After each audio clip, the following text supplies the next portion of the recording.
Olá, alunos e alunas, esta é mais uma aula de ciências para vocês. Aproveite bem a aula e não esqueçam de fazer os exercícios e mandar de volta para a gente corrigir. Hoje a nossa aula vai falar sobre métodos contraceptivos, formas de prevenção da gravidez e também das doenças sexualmente transmissíveis. Vamos lá então? Façam os exercícios e mandem de volta que eu estou aqui esperando. Um abraço para todos e até a próxima aula.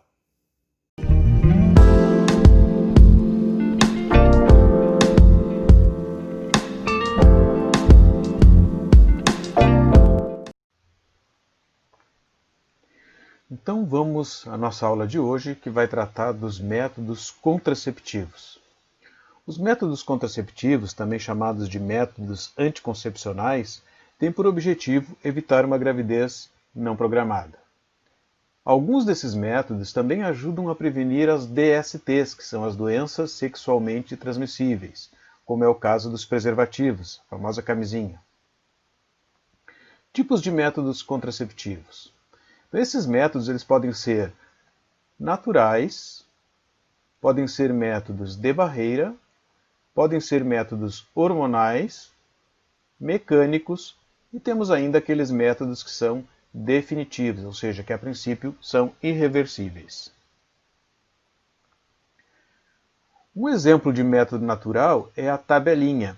Então, a tabelinha é um método natural que consiste na mulher determinar qual é o período durante o seu ciclo menstrual em que ela está fértil e que pode engravidar e qual é aquele período em que não existe a possibilidade de gravidez porque a mulher não está com os óvulos em condições de serem fecundados pelos espermatozoides. Já a camisinha é um método de barreira, ou seja, ele faz uma barreira impedindo que o espermatozoide passe. A pílula é um método hormonal, porque ela contém substâncias químicas, que são os hormônios, que vão impedir a ovulação. Já o DIU é um método mecânico, consiste na colocação de um objeto dentro do útero que vai impedir com que ocorra a gravidez. E a laqueadura na mulher ou a vasectomia no homem são métodos definitivos, ou seja, são cirurgias que são feitas para tornar a mulher infértil ou o homem infértil. A camisinha. Bom, a camisinha é um preservativo que pode ser masculino ou feminino. Ele é considerado um método de barreira. Por quê? Porque ele vai impedir a passagem do espermatozoide. E com isso, então, não vai haver possibilidade do encontro entre o espermatozoide e o óvulo. Eles são considerados os métodos mais seguros, pois além de evitarem a gravidez, também protegem contra as doenças sexualmente transmissíveis, as DSTs, como é o caso da AIDS e outras doenças transmitidas durante o ato sexual.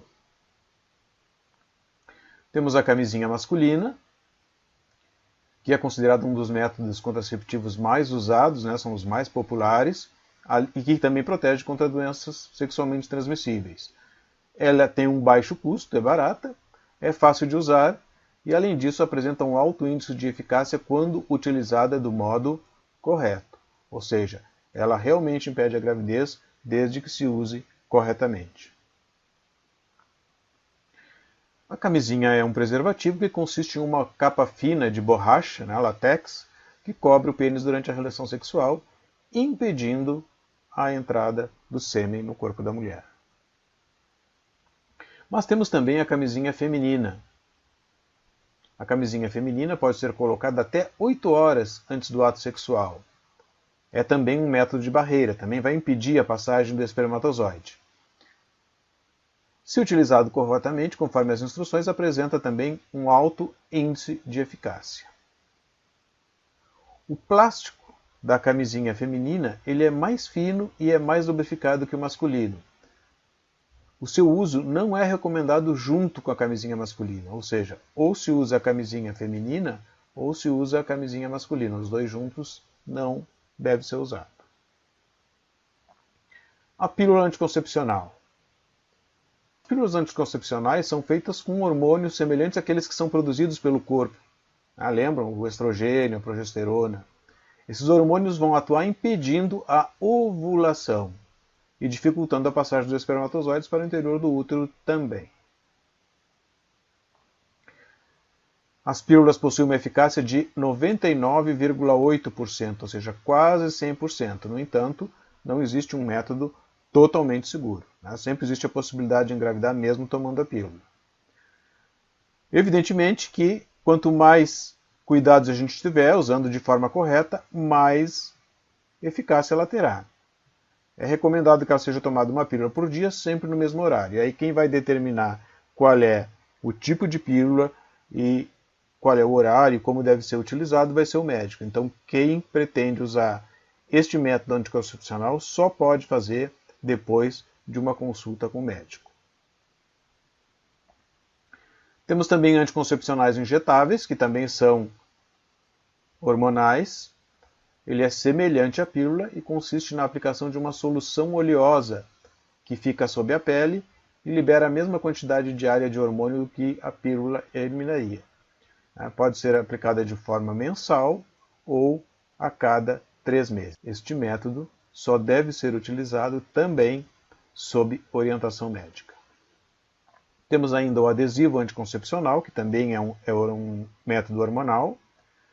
Então é um contraceptivo na forma de adesivo, que é semelhante a um esparadrapo. Ele é aplicado na pele para que ocorra a liberação dos hormônios.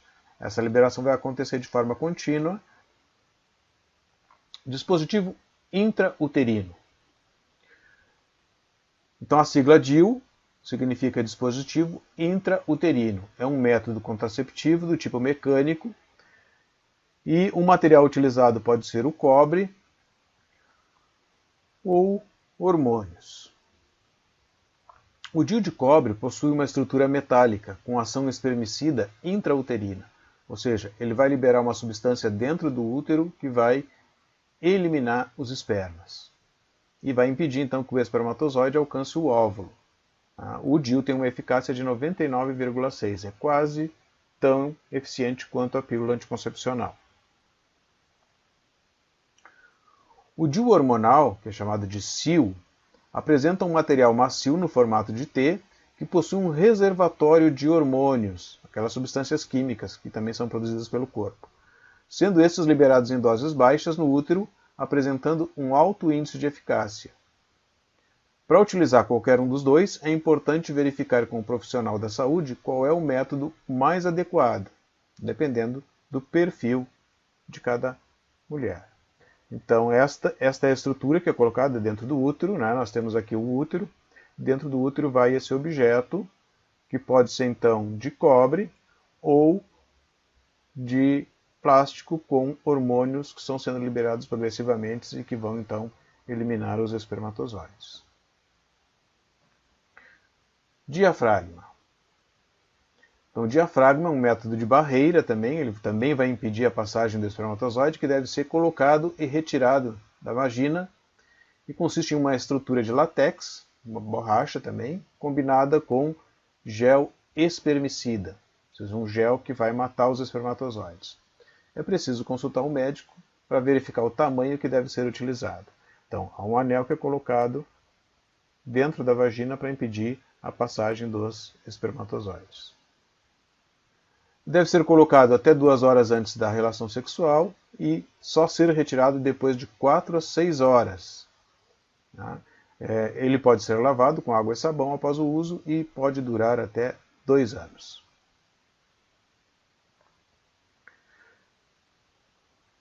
O diafragma, livre de hormônios e com baixo custo, não apresenta um alto índice de eficácia, por isso a recomendação é que seja usado combinado com uma substância espermicida.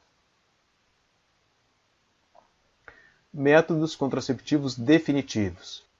Bom, esses métodos consistem na esterilização permanente.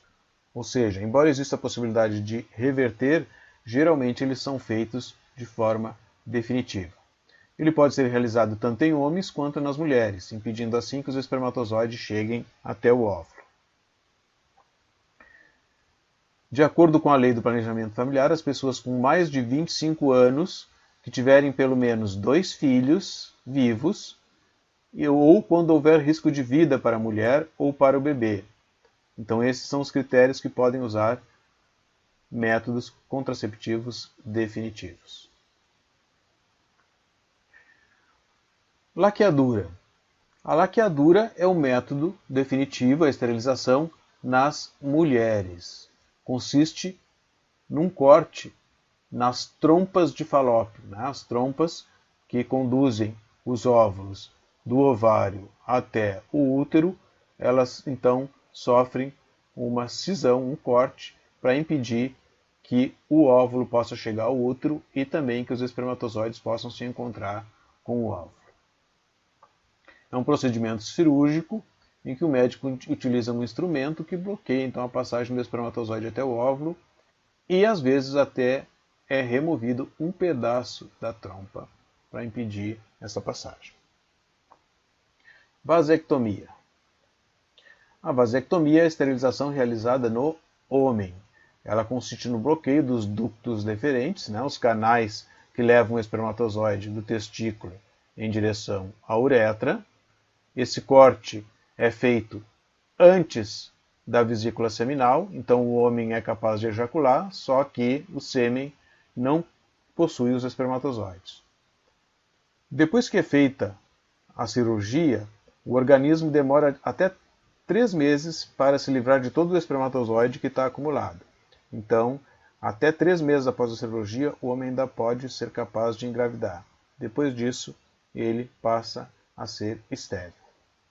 Agora é a vez de vocês, realizem as atividades que a gente está aguardando aqui o retorno.